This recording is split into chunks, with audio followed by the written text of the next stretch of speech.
அனைவருக்கும் வணக்கம்.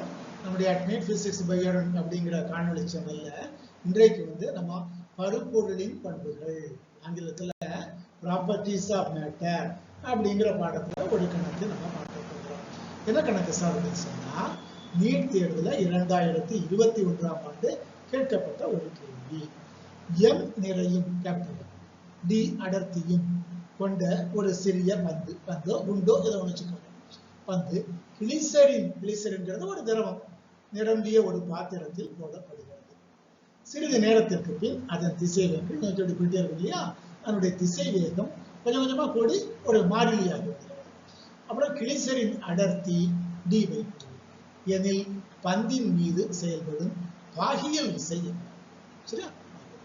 இப்போ இது பாத்தீங்கன்னு சொன்னா 4 தெரிவுகள் mg/2 mg 3/2 × mg 2 mg 4 கொடுத்திருக்காங்க. ஆப்ஷன் கொடுத்திருக்காங்க. எது சரியான டி என்பது பந்தின் அடர்த்தி கொடுத்திருக்காங்க, எம் என்பது பந்தின் நிறை. இந்த நிறைய பத்தி சொல்லும்போது ஒரு விஷயம், நம்ம அடர்த்திக்கு என்ன ஃபார்முலா சார்? அடர்த்தி என்பது நிறை/பருமன். அப்ப நிறை = அடர்த்தி × பருமன் போடலாம் இல்லையா? அப்ப அந்த அடிப்படையில எம் பந்தின் நிறைய நம்ம அப்படி கொஞ்சம் மாற்றி, அடர்த்தி டி × பருமன். பந்துனா எப்படி இருக்கும்? கோள வடிவத்தில் இருக்கும். கோளத்தின் பருமன் எவ்வளவு? 4/3 πr³ படிச்சிருக்கோம் இல்லையா? நான் சின்ன கிளாஸ்ல படிச்சுட்டோம். 4/3 πr³. அதான் நிறை = அடர்த்தி × பருமன். பந்தின் திசை வேகம் மாறிலியாகும். இந்த மாறிலி எப்ப ஆகுதுன்னு சொன்னா, அதை நம்ம பாகியல் அப்படிங்கிற பாடத்துல படிச்சிருக்கோம். முற்று திசை வேகம், ஆங்கிலத்துல டெர்மினல் வெலாசிட்டின்னு சொல்லுவாங்க, தமிழ்ல முற்று திசை வேகம்.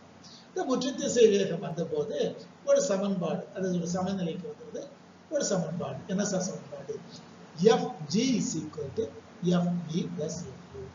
என்ன சொல்லலாம்?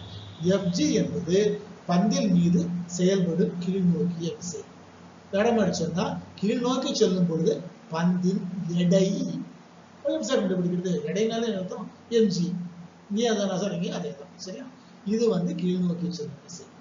இது எதற்கு சமமா இருக்குன்னு சொன்னா, பந்து கீழ் நோக்கி போகும்போது every action has an equal and opposite reaction. எவ்வளவு வினைக்கும் சமமான எதிர்வினை உண்டு இல்லையா? அந்த எதிர்வினை தான் அப்த்ரஸ்ட் அப்படின்னு சொல்லுவோம், அல்லது மிதப்பு விசை அப்படின்னு சொல்லுவோம். சரியா? மிதப்பு விசை அல்லது மேல்நோக்கி விசை, மேல்நோக்கி விசை. அது Fu பிளஸ் பாகியல் விசை. அதான் V for viscosity. Viscous force இல்லையா?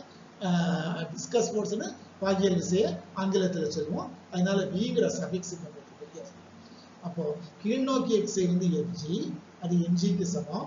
மேல்நோக்கிய விசை Fe + Fu. Fe என்பது ஒரு விதமான பாகியல் விசைனாலே ஒரு விதமான உராய்வு விசை.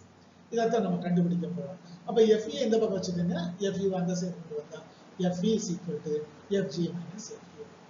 Fg மதிப்பு கண்டுபிடிக்கணும், Fu மதிப்பு கண்டுபிடிக்கணும். கழிச்சிட்டோம்னா நமக்கு இந்த கேள்வி பாகியல் விசை கேட்டிருக்காங்க இல்லையா, Fe அது நமக்கு கிடைக்கும். சரி, Fg நம்ம முதல்ல சொன்ன மாதிரி புவியீர்ப்பு முடுக்கத்தினால் பந்தின் விசை, அதுதான் எடைன்னு சொன்னேன்.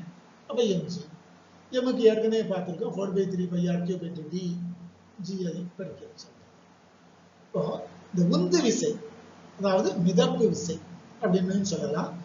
அது எப்படி வருது சார் அப்படின்னு சொன்னா, ஒரு பொருள் ஒரு திரவத்துக்குள் கீழ் நோக்கி செல்லும் பொழுது சம பருமன் உள்ள திரவம் மேல் நோக்கி செல்லும். அப்படித்தானே?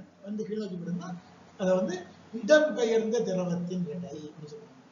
அந்த இடம்பெயர்ந்த திரவத்தினுடைய பருமன் பொருளின் பருமனுக்கு சமமா இருக்கும்.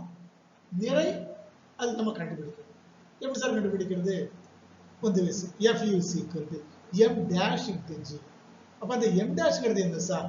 அதுதான் இடம்பெயர்ந்த திரவத்தின் நிறை. அதை எப்படி சார் கண்டுபிடிக்கிறது? நிறைனால இந்த கண்டுபிடிச்சோமே, பருமன் × அடர்த்தி, அந்த மாதிரி. சோ அப்போ 4/3 πr³ சம, அதாவது பந்தின் பருமன் எவ்வளவு இருக்கோ அதுக்கு சமமான பருமன் தான் டிஸ்பிளே இடம்பெயரும். அதனால 4/3 πr³ போட்டாச்சு.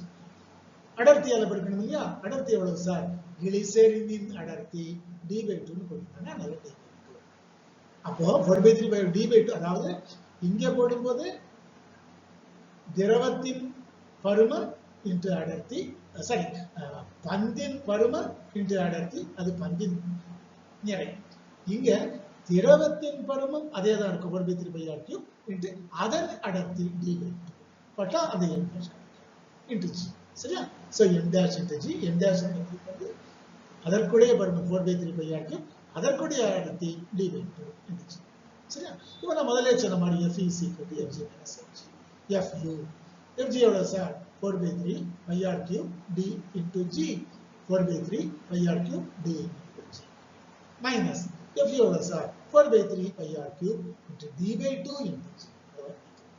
இல்ல என்னெல்லாம் காமனா இருக்கு 4/3 இருக்கு அங்க இருக்கு எல்லாம் காமனா எடுத்துக்கலாம் இருக்கு இருக்கு g இருக்கு அப்ப 4/3 g இங்க d இருக்கு அங்க minus d/2 இருக்கு நான் தனியா எடுத்துக்கிறேன் 4/3 g d minus d/2 இந்த d ஐயுமே வெளிய எடுத்துடலாமா சார் எடுத்துடலாமே 4/3 dg இங்க 1 மட்டும் இங்க 1/2 so 1 minus 1/2 equals 1/2 இந்த 1/2 முதல்ல எழுதிட்டோம் அதெல்லாம் திரும்ப எழுதுறோம் 4/3 dg 4/3 இங்க பாருங்க இங்கேயும் 4/3 dg இருக்கு அதுதான் இங்க 4/3 இங்க என்ன சார் எக்ஸ்ட்ரா 1/2 அப்ப mg அப்படியே போடலாமா mg இந்த 1/2 போட்டா mg into 1/2 so mg இதான் என்ன சார் fe என்ன சார் பந்தின் மீது செயல்படும் பாலியல் விசை அதானே சார் so பந்தின் மீது செயல்படும் பாலியல் விசை is equal to mg divided by 2 முதல் திருப்பு ஆப்ஷன் 1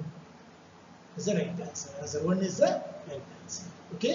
So நாம வந்து இதே பாடத்துல வேறொரு கேள்வி அதாவது பொருட்களின் பண்புகள் பாடத்துல வேறொரு கேள்வி நம்முடைய அடுத்த காணொளியில் நாம் பார்க்கலாம்.